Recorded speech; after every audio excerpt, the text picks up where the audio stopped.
Good afternoon. I'm very delighted to be joined today by Jennifer Sharp. Jennifer's a filmmaker and has produced a film called Anecdotals. By way of introduction, we have the trailer. I got the vaccine on December 23rd of 2020. By the time I got to my car, I noticed that my face was burning and tingling. I can't feel my face. The first time I said those words was 10 months ago. I had tingling and numbness throughout my body. It ran down both my arms. Her heart felt like it was being pulled out of her body and then up through her neck. The last time I said those words was 2 months ago, but I'm one of the lucky ones. I went to the emergency room probably 15 times throughout this 2-month span after the shot. The doctor told me I should just, get used to being handicapped. Debilitating brain fog.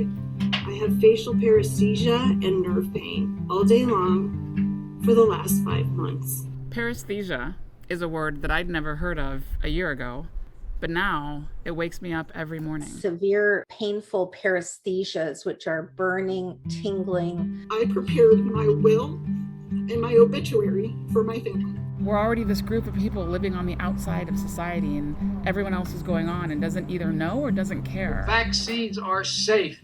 I promise you, they are safe and effective. Getting a totally safe vaccine. The benefit of getting the vaccine far outweighs the risk. That's just a fact. Before Maddie got her final dose of the vaccine, she was a healthy 12-year-old. She had a life. She was energetic. She was not like this. I was a father of a 16-year-old son. Next week is his birthday. My government lied to me. They said it was safe. I trust science and I got the vaccine. If you trust me, you'll get the vaccine. After 6 weeks of neurological reactions from the vaccine, I began to share my experience with people. I was shamed. I was silenced. Oh, you can't shame them. You can't call them stupid. You can't call them silly. Yes, they are. I was told that I was ethically and morally irresponsible because sharing my story could sway people away from getting vaccinated. The people who are not getting vaccines, who are believing the lies on the internet instead of science, it's time to start shaming them. What else? Or leave them behind. I and many people who've had this experience have been silenced because we're told that our story is not significant because we are merely anecdotals.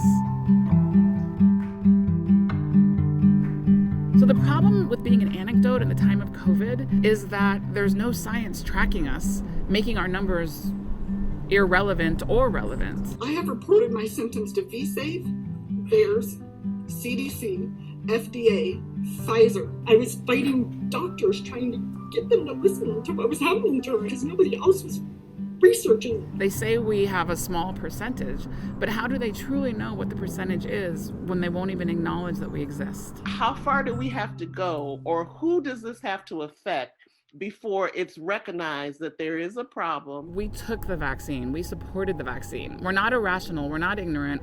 We're just a group of people whose lives have drastically changed because of this, and we're not included in the mainstream dialogue. You need to get vaccinated. You need to mask up. And if you don't, you are going to die. When are we going to stop putting up with the idiots in this country and just say, it's mandatory to get vaccinated? And now we're being mandated out of society. And we're finding doctors who are too afraid to give exemptions because that puts a target on their back. And we have businesses that won't accept exemptions anyway. If we could all just stop having so many answers and listen with wonder and listen with compassion, then this whole dialogue could change into a way more positive light.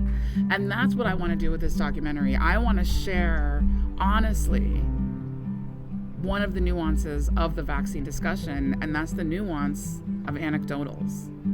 I would give my whole life savings if I could go back to January 17th and never to have had to experience this in my life.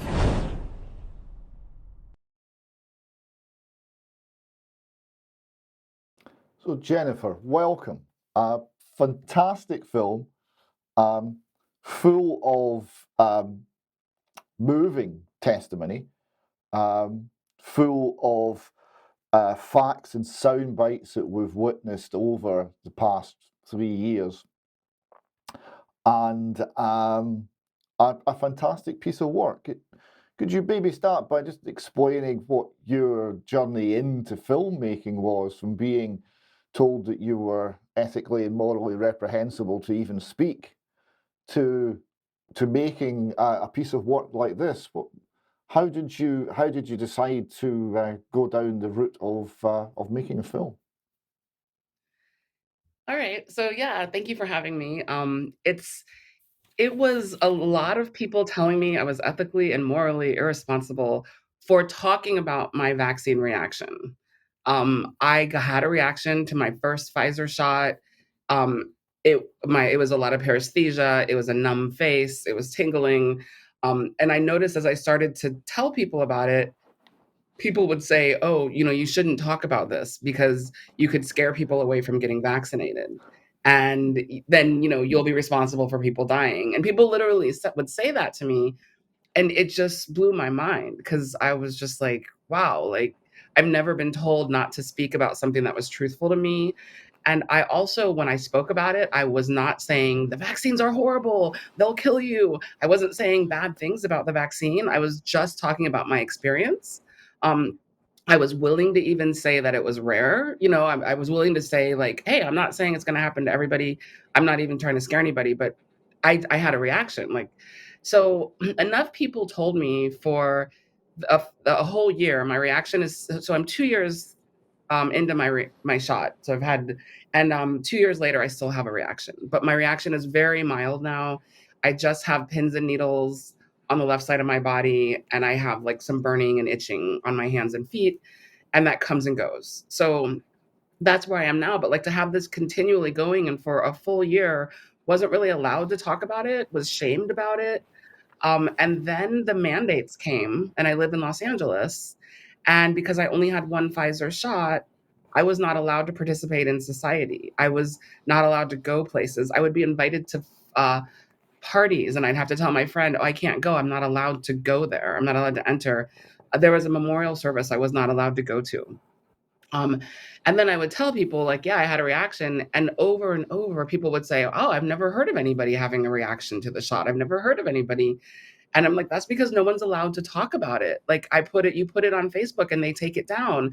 No one wants to hear about it. Nobody's talking about it. And so I'm a filmmaker.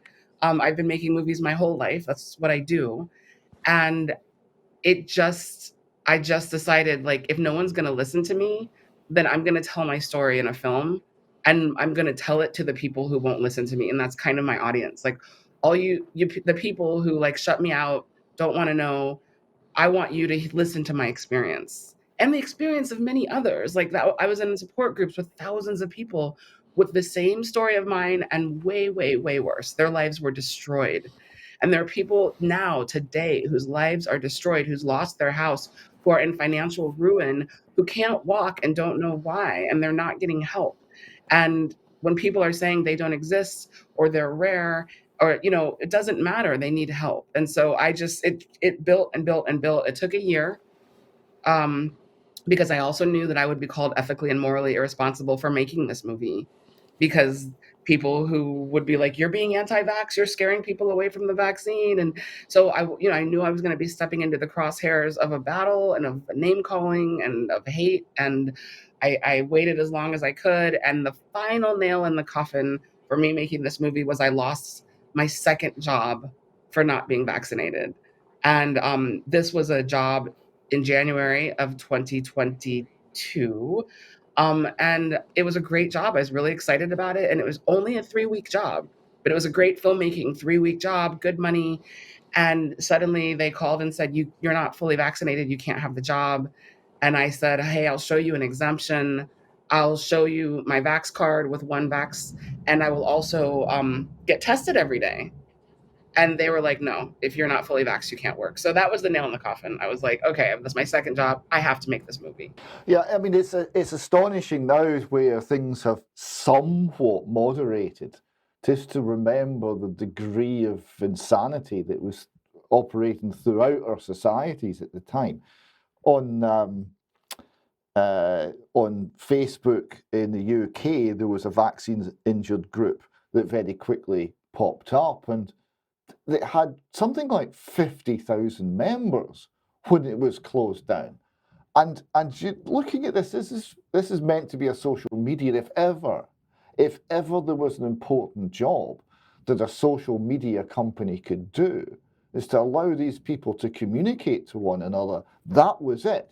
But they were closed down. So overnight, all of that information, all of that knowledge, all of that mutual support was simply switched off.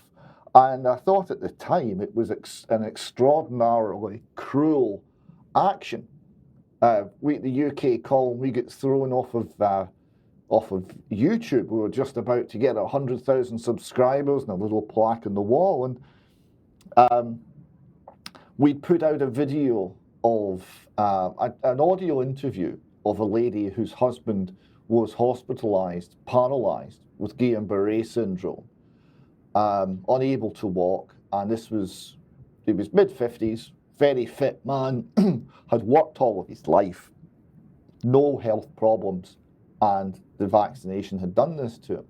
So she told her story, and she told it very factually, and it was bringing out really interesting issues, because when he presented at the hospital, he was told it couldn't possibly be the vaccination because the vaccination is safe. So she had to overcome 2 or 3 very determined attempts by the medical profession to say what he was presenting with could not be real, and to therefore not address the issue and not treat him appropriately.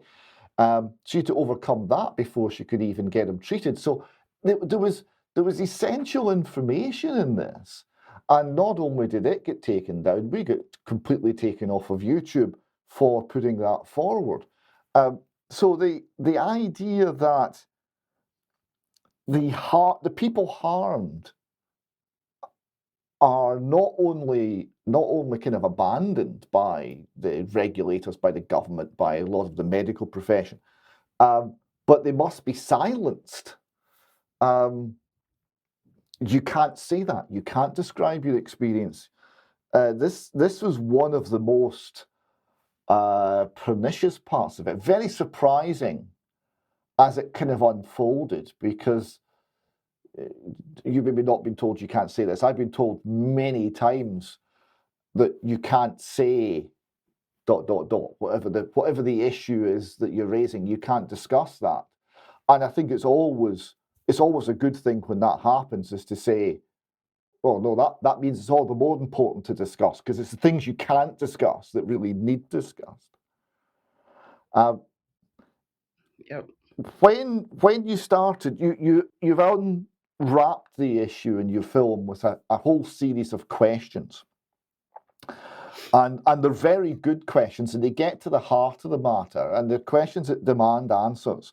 And the place I'd like to start, looking at the specifics, is the first of your questions the trials. Were they rigorous? Were they thorough? And it questions the level of secrecy surrounding them. Could you expand on what you discovered there?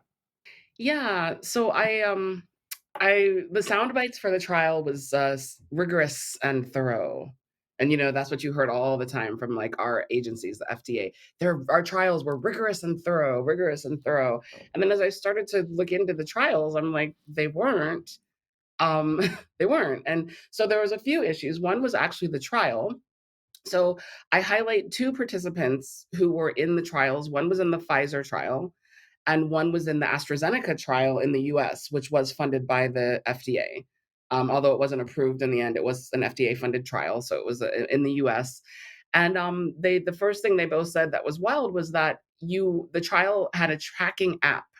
So you had an app on your phone, and every day you had to say, how are you feeling? Do you have any symptoms? And then they would give you a checklist of symptoms. So would it be like headache, coughing, fever? Well, and you had to check one or the other. And there was no box to say, can't walk, because that wasn't an option. So if you found yourself paralyzed, there was actually no way to report that in the trial. You could only check boxes of pre-existing thoughts of what you might have, and then mild, moderate, and intense. And so if you have a reaction that's you can't walk or that doesn't exist in the boxes, you have to contact the lead trial investigator. which is a human being, and you have to tell them.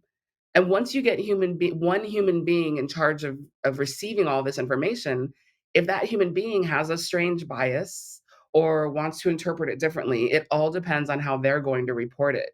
It takes away the anonymous nature of being able to report your stuff, and it just leaves it in one person's hand. And that's a problem. And for Maddie, the 12-year-old who was in the Pfizer trial, who was in a wheelchair and a feeding tube, they reported when the emergency use authorization was approved by the FDA on that same day for children 12 to 15, she was actually in the hospital on the day it was approved, and her symptoms were not marked down. And the emergency use authorization and the New England Journal of Medicine, one of the authors was the lead investigator of her trial in Cincinnati, Ohio. So the lead investigator of her trial, who was the one that they had to report any additional reactions to, was one of the authors of the New England Journal of Medicine, where Maddie's symptoms were not mentioned. So that was Maddie's story. But then we had another story that was very similar of someone who had to leave the trial after her first shot because it was so bad. And then because she didn't take the second shot, she wasn't included in the trial. So anybody who left after their first shot, it just says withdrew.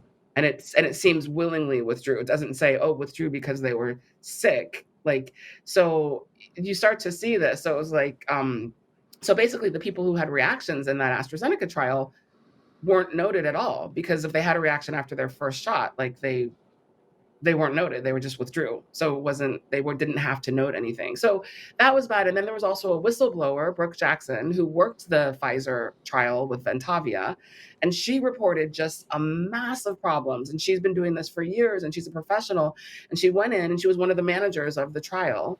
And she was like, first of all, they've hired like people who are like fast food workers to like come and be the one to actually, I think, give the shots. Like, I think they can train people how to just give the shots, or at least do the main part of it. And they're paying people like minimum wage and getting, people who had nothing to do with medical to come and do the legwork of the trials, right? And then they have the managers above, but they didn't know what they were doing. They didn't understand the strictness of what had to happen. They also, things were left out in the open. So patients were unblinded, people were labeled wrong, all this stuff was happening. And she started taking pictures. She went to her boss. Her boss was like, yeah, we just don't talk about it. Like, we're going to fix it. We're just overworked. There's too many people. Like, we're working on it. But she realized that Ventavia wasn't going to do anything about it. So she went straight to the FDA. She reported Ventavia to the FDA, and the FDA never said anything, but like 6 hours after she reported it, she was fired. And to this day, the FDA, or at least till the day of when I was making the movie, the FDA never went to Ventavia and never went to look at what the trials were. And that was something I learned as well, which is that for the trials, Pfizer oversees its own trials. The pharmaceutical companies oversee their own trials. So Pfizer was overseeing Ventavia.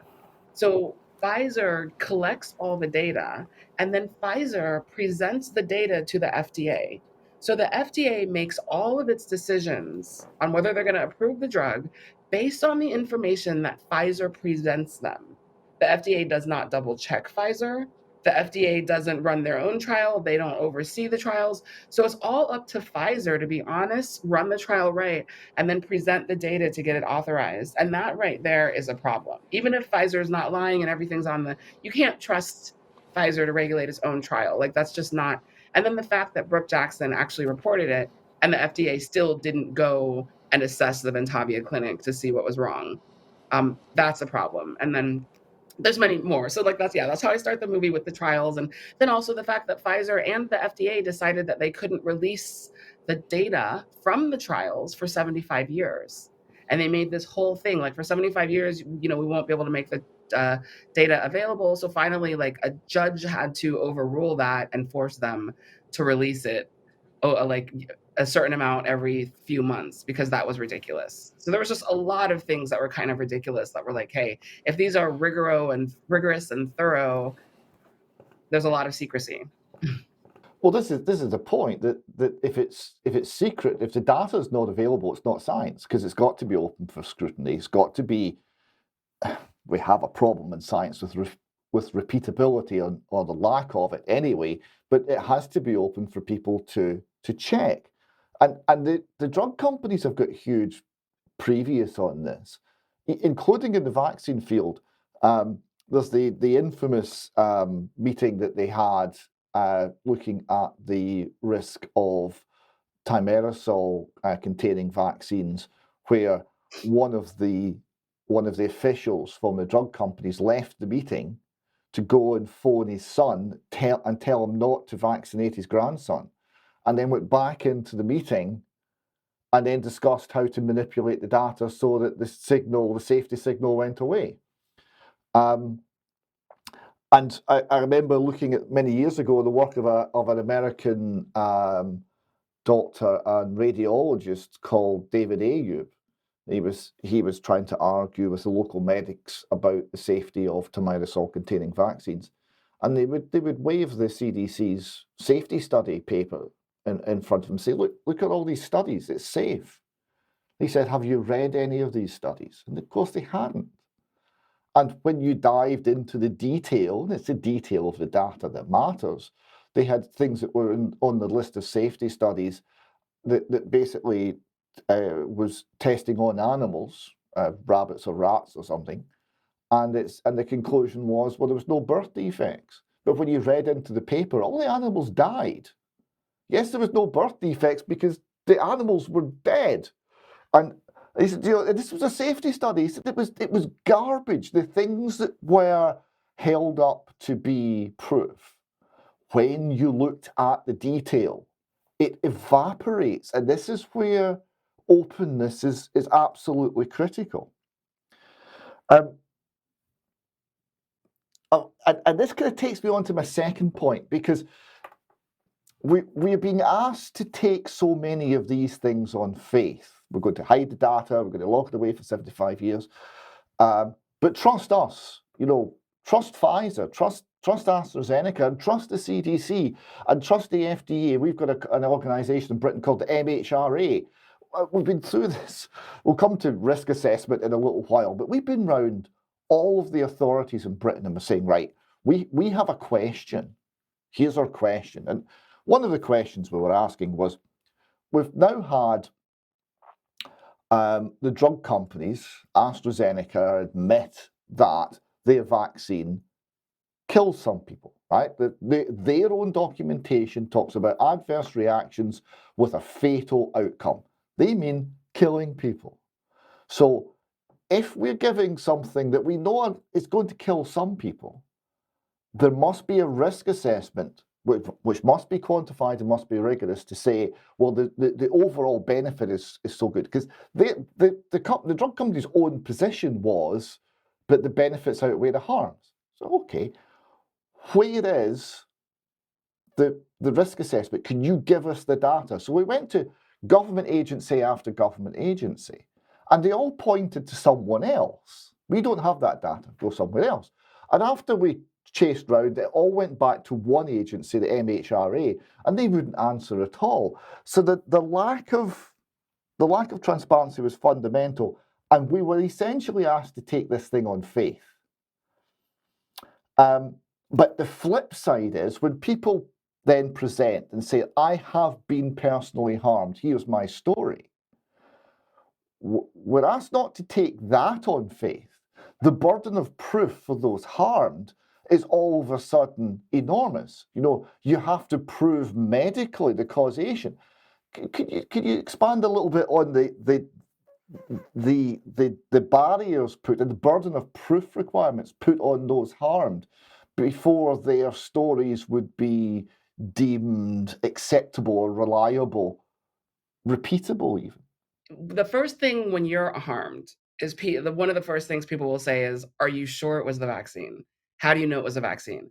I actually had a friend of mine, give me a lecture about how he had a situation in his life where it really made sense that somebody was hurt because of something that had happened, but it just happened that it was the same day that someone was diagnosed with the disease on the same day they were in a car accident or something. And he was like, things happen. Like, things can really look like they're the same, like they are because of something, but you really don't know. And he gave me this whole lecture about it, and I'm like, when you get a shot in your arm, and that night everything changes, you're pretty clear what it is, like what it is. But we're the ones who have to say and have to prove everything that's happening. And so it's been really hard. And the thing is like the government should have to prove too. The pharmaceutical companies should have to prove that it's not, because that's what I say in the movie is I'm like, well, why do we have to prove that it is? Like, how do you know that it's not the vaccine? Like, how do you know that it is the vaccine? But how do you know that it's not the vaccine? So they should have to prove that it's not the vaccine. But they're not proving anything. They're not studying us. They're not running trials with the injured. So there's no proof that they're showing. So it becomes on us, who are not the scientists, but who know our own body and know our own situation, who are the ones who are always constantly saying, well, how do we know it's real? How do we know it's real? There's a woman in the movie who has a trach tube who I interview. And she's in a wheelchair and she has this trach tube because she has spasms in her trachea. And somebody, after seeing the movie, reached out and said she was a nurse. This woman was like, I'm a nurse. And the woman with the trach tube is a complete fake, because I'm a nurse and I know that if you have a trach tube, you would not be speaking the way that woman is speaking. She wouldn't be able to talk that way. And so she's like, she's a total fake. And it's like still people trying to prove. So the woman, her name is Nikki, and she actually has a whole TikTok page where she has followed her entire journey, including all of her surgeries and all of her deep moments where she writes letters and stuff. So I actually went to Nikki's page and I have some stuff from Nikki because I interviewed her, and I have pictures of her post-surgery with bloody holes in her throat, crying. And I got like 6 pictures of her with the open throat, one with the bloody tube, 2 essays she wrote about having a trach. And I sent it back to the woman who was calling it fake and was like, you might want to be careful, calling people that you don't know, that you haven't seen in person, liars. Just because you're a nurse doesn't mean that you can assess everybody from any point. And this is 100% true. And here is your proof. And I do that with the movie. Like there's been a few things where people have said, well, that can't be true. And I take the time to show them the proof. But it's like, it is like, why is it my burden of proof too? But it's like, I have to prove that everything in the movie is true. I have to prove that these reactions are true. Because people so easily just come and say they're not. But the people who say they're not do not have to prove that they're not. All they have to do is say that they're not true. And suddenly they have this validity that we don't have. And this obviously relates to the title of the movie, because anecdotals, this is not evidence, it's just an anecdote. And this always puzzled me, because medical research is simply founded on a series of observations. You're observing a sequence of events. This happens, then this happens, and that sequence happens over and over. So we now think that the first action causes the second. So we'll start to look for a mechanism, a causative link. I mean, that's been the history of medical research. You start off with a series of observations, a series of anecdotes, if you want to phrase it that way, and that kicks off the research. Now, again, in the vaccine field, we had in the UK, speaking out over MHRA, a doctor called Andrew Wakefield, and he was hounded out of the medical profession. His crime was to say, I'm seeing a pattern of events, people presenting in a certain way after the measles, mumps, rubella vaccination, and I'm seeing a series of syndromes, and I'm treating it in this way, and I think there's an issue that requires further investigation over the cause, and the cause apparently being the vaccination. And it was simply an observation. It was an early stage report, and he was hounded out and accused, the title of his book's Callous Disregard. And through this, what I think looking into his case shows is here you have someone who was standing on the very finest principles that the medical profession ever managed to assemble in terms of care for their patients and in terms of research integrity. And because the answer he was coming up with, or the questions, it wasn't even answers, the questions he was raising were unacceptable, he was hounded out and his career was ruined, and he became an anathema. He became an outsider. Now, an outsider deeply loved by many people on whose behalf he speaks, but still from the medical profession, he was cast aside. Have you come across similar cases in the United States where people have faced similar sanctions? Doctors have faced similar sanctions.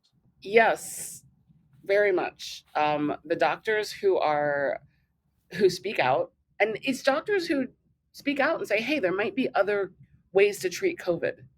And that's what was wild, is that it wasn't even doctors like taking their time speaking out negatively about the vaccine or whatever. It was like, hey, there's other things you can do. Maybe getting the vaccine is not for everybody. Every single one of those doctors got censored, and got Dr. Merrick is a really strong case of a doctor in a hospital who was treating his patients with, he had found, vitamin C, whatever. He had found his own protocol to help his patients. And because his protocol was not the CDC protocol, he ended up getting fired. He's had his medical license reviewed. There's been many other doctors that's happened to. And it's really, that was another thing that's just all these questions that make you ask questions. Like I say, the movie Anecdotals is about asking questions, not about agreeing on answers. And there's a lot of questions, but it's like when doctors can't treat their patients, then that's a problem. And I found it interesting because when you did get COVID, you weren't helped. You were told to stay at home and rest until you're so bad and your oxygen level is so low that you come to the hospital, and then your odds of dying are very great. And I was like, no matter what, they should send you home and say, hey, take vitamin C or walk every 5 hours, or even like what I learned is like lying in the prone position, lying in your stomach actually opens up your lungs.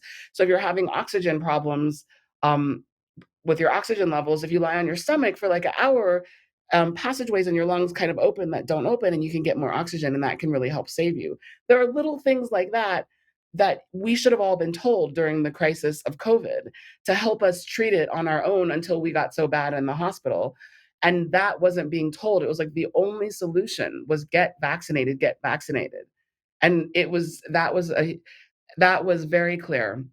So any doctor who was trying to help in any other way was not allowed to, was censored, was not. And Twitter right now is being proven that the US government has been talking to social media and telling social media to censor certain people. And as basically people, especially doctors and credentialed doctors who have gone to the best schools in the world, Stanford doctors, like they know what they're talking about. At least they know what they're theorizing about.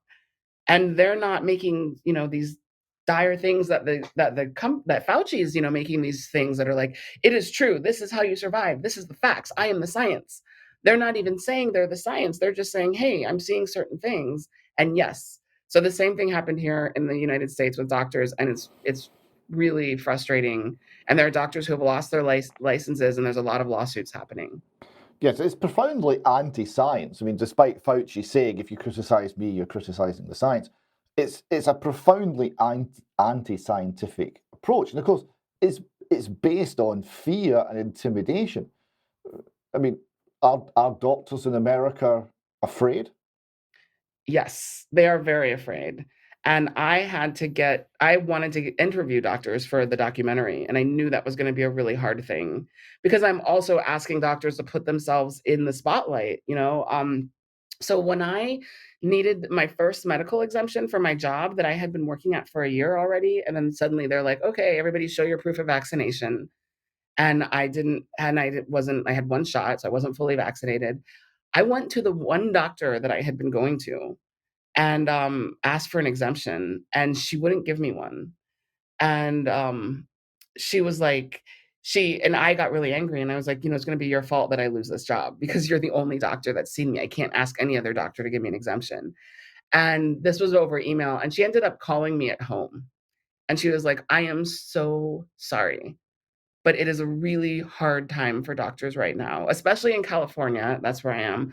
And she goes, I've had to make a decision that if I start giving exemptions, I'm going to have a target on my back.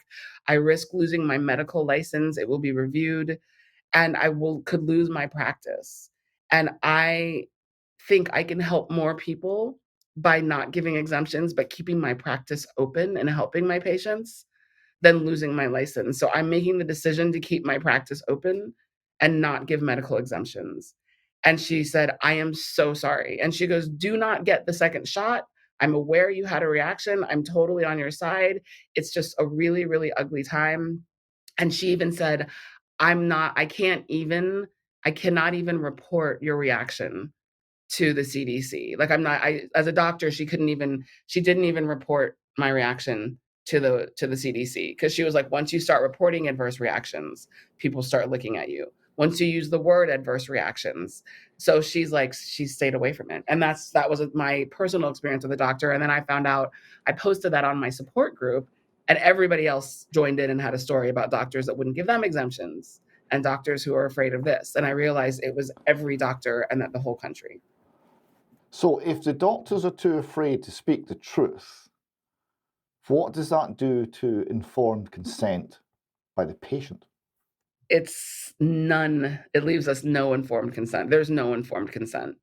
And that's what's really scary. So myocarditis is something that at this point, most people have heard of, and it is 100% recognized by the companies and the FDA and the CDC that myocarditis is a known risk of the vaccine. But, the level of it is what's disputed. So the FDA and CDC will say it's a very mild form. It only happens in young boys for the most part, and it's very mild, and it goes away in a few months, and there's nothing, no big deal. But one thing they say is that Woodcock, Janet Woodcock, the FDA and the CDC, they're talking about it, and they're just like, you just have to rest. You just have to rest. It was Peter Marks, that's who it was at the FDA. And he goes, you just have to, don't run a marathon for a few months and you'll be okay. But the thing is that there's a lot of, young boys running marathons. So what happens if you do run a marathon? Like, you should at least know that myocarditis is a risk. So everybody who gets the vaccine should be told about myocarditis. Everybody, but especially young boys. And they should say, hey, if you start feeling weird chest pain, if you start feeling then that might be a reaction, which might mean that you need to calm down. So go to the doctor, get your heart levels checked. You need to rest. Like, that's all you say. And then maybe it's fine. Maybe your heart will be fine. Maybe it's worth getting vaccinated, but tell people that if you have heart issues to watch out, and they don't. And there was a cameraman on my movie who was filming the day I interviewed the doctor, and we were talking about myocarditis. And he's like in his 30s. He's a man in his 30s. He was vaccinated. He was completely vaccinated, and I think he'd had his booster. So he'd been vaccinated 3 shots. And at the end of the day, he was like, could you tell me about that thing again? What was it called? The heart thing? What was it called? And I'm like, myocarditis. And he's like, yeah, I'd never heard of that. What is that about again? And I'm like, you're a 30-year-old man and you've had 3 shots and you don't know, you've never even heard of the word myocarditis. Like, that's wrong. Maybe you should still get the shot. I mean, I'm not saying you should. I have opinions. This isn't about my opinion. This is about showing the things that are wrong. But it's like, still get the shot. Maybe give people the shot, but tell them about myocarditis so they're aware that this could happen. And then they should make a choice. And that's informed consent. Then they make a choice. Like, I'm willing to take that chance. The ground beat of propaganda that was everywhere at this time as well, it also undermined informed consent, because they were using fear. The authorities were using fear to drive the vaccination program. They were using coercion. We had the Prime Minister of New Zealand say we're going to have essentially 2 classes of people. we'll have people with full rights and people without full rights. And that's the vaccinated and the unvaccinated. And someone said, put this to her as a question, said, but obviously you don't mean that, but is that not what we're talking about? And she says, no, absolutely we do mean that. That's exactly what we mean. So it was, your rights will be removed. You need to be afraid. You're going to die if you don't take the vaccine. You'll be completely safe if you do take the vaccine. So all of this was, and you brought this out, I thought, beautifully in your film, with lots of quotes and little short clips of people like Fauci making announcements to the population. This was the background, and you had the population as a whole reacted to this. Now, in the UK, we had a group called Spy B who were advising the government on how to psychologically manipulate the population, on how to get peer pressure within the population to coerce the population into certain forms of behaviour which they felt were appropriate. So it wasn't even that it was just the media, but it was amplified through social pressure to get vaccinated. So consent was lost on so many levels. And if the doctors can't or were too afraid to tell the truth, or didn't know or didn't care what the truth was, your last protection is pretty much gone. But you mentioned kids there, and this is just another thing that we in the UK column have tried to push back and get some actual specific answers from the regulators like the MHRA in Britain. And we've been sadly disappointed because as the information about the level of harm that's being caused by the vaccinations become ever clearer, we started to question the advice that's been given because they're giving this to young children. And we've watched the data very carefully, and we know the data, if you're young and you're healthy and you don't have any other serious health concern, you're not at risk from COVID. I mean, the number of healthy young children who have died from COVID is so small as to be essentially unmeasurable. And we look at cases like Maddie that you talked about earlier and said, well, the harm is certainly measurable. Where's your risk assessment? You know you're going to cause harm. There must be a risk assessment, and it must be specific to various age groups. Can we see the data? And of course, the answer is either no, or we don't hold the data, or we're simply ignored. Have you looked at the specific case of young people, of children and young adults, and how they're being treated through this? So the young people seem to be victims of protecting the old people. What they say is, and Dr. Paul Offit says this in the movie too, is he's like, yeah, there might only be like a few hundred kids who die of COVID. But like if we, but they live with their grandparents and, so the kids that don't die of COVID could spread it to their grandparents, could spread it to their family members. So keeping everybody safe, it helps to get all the kids vaccinated. And if a few hundred kids are going to actually die of COVID anyway, like why not vaccinate all of them to protect the few? That's literally what they say, because it's a safe vaccine. That what is said by the FDA and the people. It's a safe vaccine. Why not vaccinate everybody to protect the weak kids? And that's just not true, because there's a lot of children I have spoke to with adverse reactions. There are children in the group with adverse reactions, and that's not being taken into account. And also, I remember when they did the trial on 5 to 12-year-olds, 5 to 11-year-olds, when they did the trial, it was already made clear, and there was a statement that 12, I'm trying to remember the age groups, 12 to 17-year-olds, I think, 12 to 16-year-olds in that age group, myocarditis was 1 in 5,000. That was the stat at the time. It's actually, depending on whether it's Moderna, depending on it's Pfizer, it could be a lot.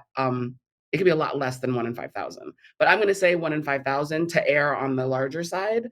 That like 1 in 5,000 12 to 17-year-olds get myocarditis from the vaccine. That was out there at the time of the trials of the 5 to 12-year-olds. In the 5 to 12-year-old trial, there were less than 2,000 kids in that trial. And to me, that was also like, shouldn't you at least have 5,000 kids in the trial, because you know that there's a risk factor of myocarditis of 1 in 5,000 in the next higher age group? Why are you doing a trial in the younger kids that has less than 2,000? Like, I felt like the trials done for the kids were very rushed and were not thorough and should have been way bigger. And I just know, I'm not a parent, but if I was a parent, I don't think I would feel comfortable vaccinating my kid with something that had only been tried in 1,700 kids. And that's, and I don't think any got placebos in that one. But some of the other trials, half of them would get placebos. So like not even all of them got the vaccine. And it didn't make sense. The trials, like, I guess because they were approved already in adults, they felt like the vaccine was safe enough that they just needed to do some little extra touch up random trials with a few age groups, and it would like be okay for everybody. But the trials for the kids, if you look at them, they're not thorough, they're not comprehensive.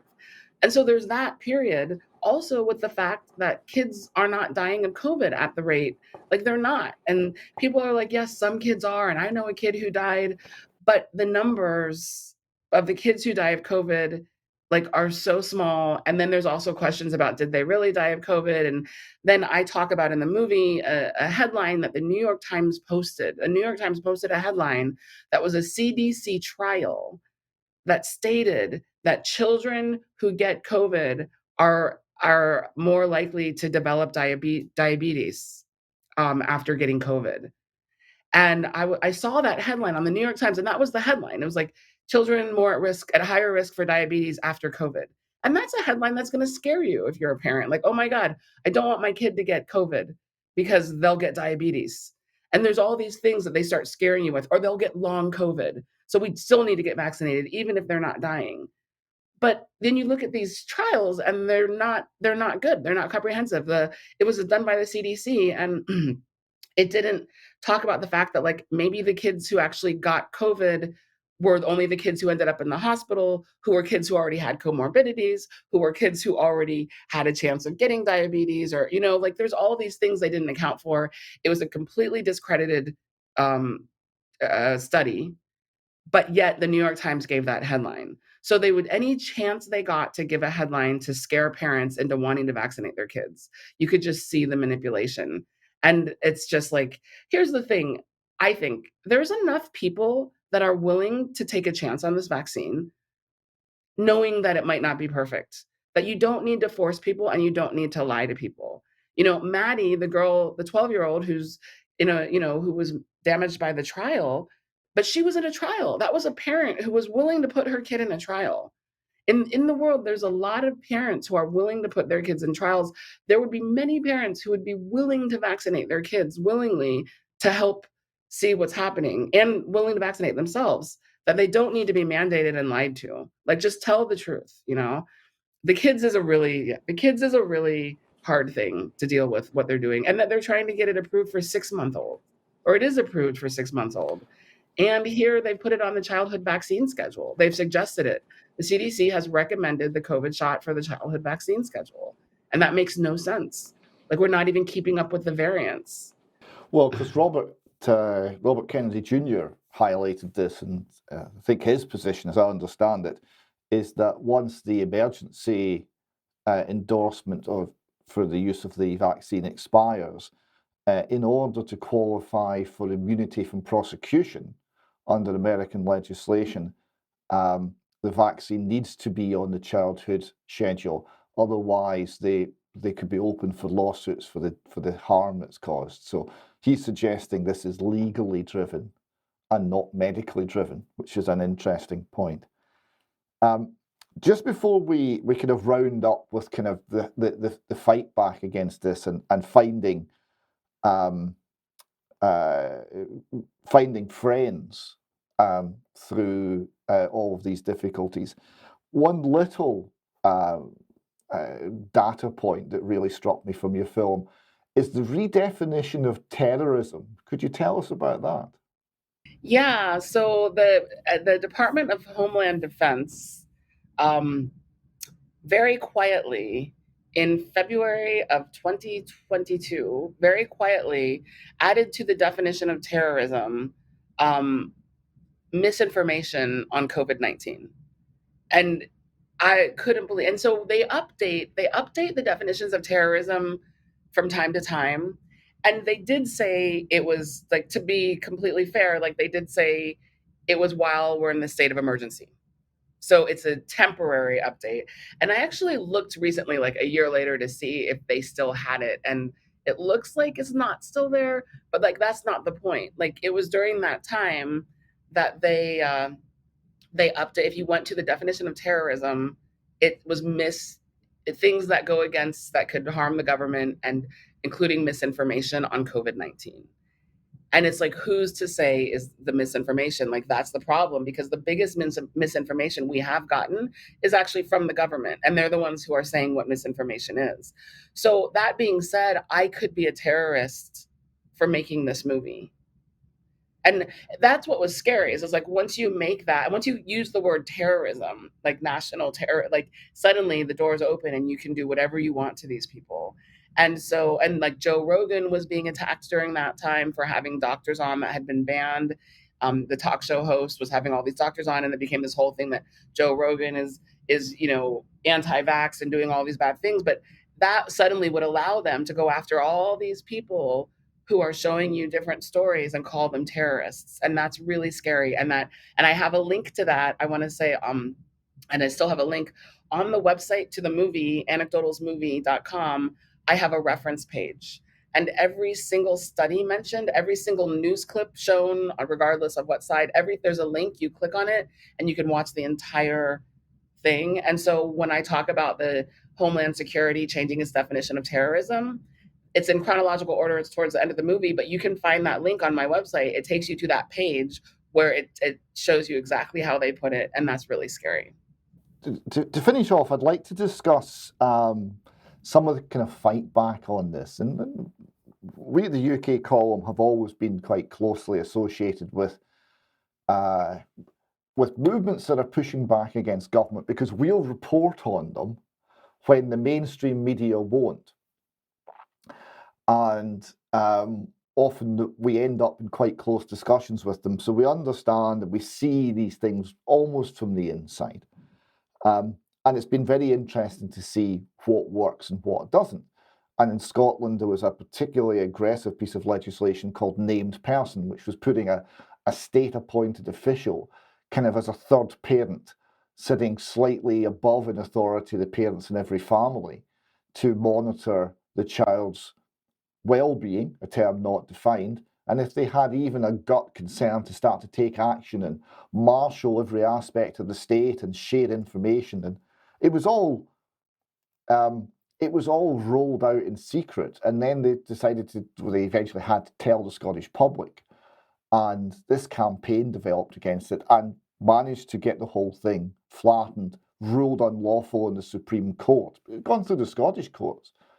And it was interesting to watch how this campaign succeeded, because they had such a wide range of people. I mean, one of the leading parts of it was the Christian Institute, but there were atheists, there were old school Tories, there were left-wing firebrands. There was all this variety of people who believed all sorts of things, but they could see that this was wrong. And they were quite happy to work with people who thought different ways and had different worldviews, as long as they agreed on what the objective was, and this cannot go forward. This is evil. They had this wonderful, friendly, rich, cheerful, funny working relationship, and the political divides, ideological divides that you would have thought would have caused bickering just didn't. And these people became, firm friends through this. And it was a wonderful thing to behold. Have you seen things like that happening in the fight to have those harmed by the vaccinations actually heard and no longer excluded and shunned? Yeah, it's been pretty amazing, like, seeing we've been in the United States, we've been very divided. I think starting with Obama, there was a lot of people who were angry and the hatred towards Obama, and then Trump came and the other people got angry for Trump, and so we've had this really strong division in our country, like, really, with Trump, because Trump also was really had no problem saying hateful things about people too. So it was just kind of this back and forth. And so that was the climate we were in. And now suddenly with the vaccine reaction and people not wanting to be forced to take the vaccine, people are coming together from both sides and realizing that people that we have hated, people that we thought we had to hate, I thought I had to hate a Trump supporter, or I thought I hated Obama or whatever, like, we actually have a lot in common and we actually can work together and we actually don't have to hate each other. And then you start realizing how you're seeing how the media has really helped stoke the hatred of the anti-vaxxers, right? Because the media is like, oh, the anti-vaxxers are killing people. They're selfish. They're this. And you see them saying this, and then you see people getting brainwashed from that, hating on the anti-vaxxers. But you can see that that's totally wrong. We can see that because we know what's going on, but we see how other people don't see it. And then that starts to make you think about, well, when was I ever fooled by the media? When was I hateful of somebody because of something I thought? And did the media have something to do with that? And I've actually gone back and looked at my reaction towards Trump, people who supported Donald Trump, because my politics are not aligned with Donald Trump. But I would get more and more hatred towards Trump supporters because the stuff they would say would just be so hateful. And Trump would be so hateful. But then I realized that maybe the media was showing me over and over and over again the hateful things that make me angry, which was clicking in me more of a hate towards them than I needed to have. And then I would see that their media would do the same thing to the liberals and the people on the left. Their right-wing media was showing them sound clips to make them hate us. If that makes sense, like I was just starting to see how the media manipulates us and divides us, and it's doing it on COVID. That's very clear for those of us who are in the middle with COVID or who see what's going on and aren't taking sides and are just trying to be rational. We see it, and we see how the media has hurt this.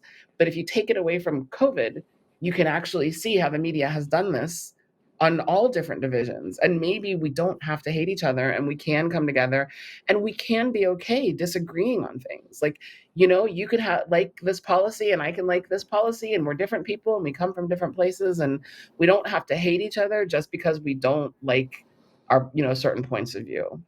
One of the things that's been most striking that in the wake of the Name Person campaign in Scotland is that the people who came together and found that they had a surprising amount in common have continued and have gone into other areas and other campaigns, and they find they have a surprising amount in common there as well. And the aspects that you would expect would have re-emerged, and divisions which have re-emerged really haven't. And they're finding, I think, much more kind of common understanding for one another's viewpoints through these series of fights now. I want to finish. I want to finish with a piece of music. This was used in your film, and it's by 5 Times August. Brad Skistimus, a friend of the UK column. We have interviewed him as well. I'd have to say, a lovely human being. And so, just before we play this, which is called "Fight for You," could you explain why you selected this piece of music? Yeah, so this song, I'm pretty sure, he wrote this specifically for the vaccine injured. Like, he's been really involved in a lot of the fights and the fighting and he's a really great activist. And he, in the anti-mandate rally in Los Angeles, when all the vaccine injured, there were like 20 of us, but who were at the mandate rally, and we all went on stage at the same time. And then a few people talked, like Maddie's mother talked, and a few people talked, but we all stood in unity. And then he came up at the end and he sang the song with us on the stage. So it was very meaningful, and it's pretty much been kind of our anthem of the vaccine injured. And it's a beautiful song that he wrote. So of course I reached out to him when I made the movie and I was like, can we please use your song in the movie? And he's like, of course, like he's down to like fight for the cause. So yeah, he's awesome. So with that, I want to thank you very much, Jennifer. It's been a real pleasure talking to you and listening to your lovely Californian accent. I can hear the sunshine in your voice. I'm from Scotland. There's a lot of horizontal rain and strong winds, so we all speak a bit more tightly because if you open your mouth too wide, all the heat leaves. So it's been lovely listening to you. I thought it was a tremendous film. I encourage everyone to go to your website. Would you like just to confirm the website address one more time? Yes. Thank you for having me. It's great to talk to you. The website is www.anecdotalsmovie.com. Anecdotalsmovie.com. And the name of the movie is Anecdotals. Yeah. Sorry, I should also mention the movie is free on the website for anybody to watch, and it's on YouTube, so you should reach everywhere. And yeah, I want to say that because some people are like, oh, they have to buy it, but I should mention it's free. It's on the website. Please watch it. Please share it. Jennifer, it's a tremendous piece of work. Thank you very much for making it. And we'll close now with 5 times August and Fight for You.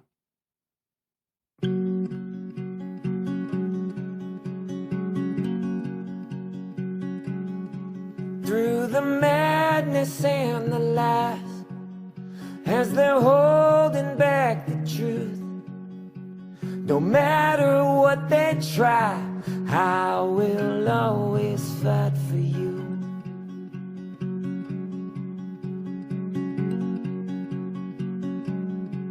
I will save your innocence. They are trying to remove. I am here at your defense, and I will always fight for you. Yes, I will always fight for you. I will stand here in the way, and I will not give up on you. I will shield you from the pain.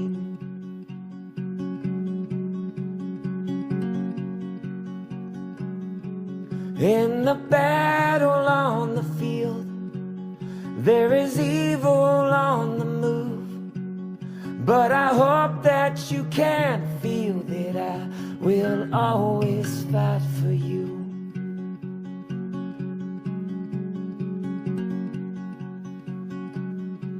In the darkness of the times, there's a light that shines the proof.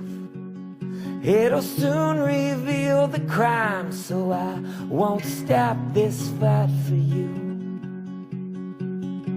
Yes, I will always fight for you.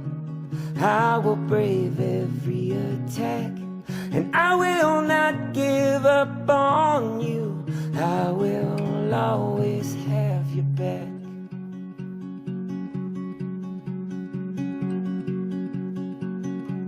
So to every single mother, father, stand up for your sons and daughters. Do not back down, don't let up. You are all they have for armor, so make this a war to win. Look in their eyes and tell them that I will always fight for you.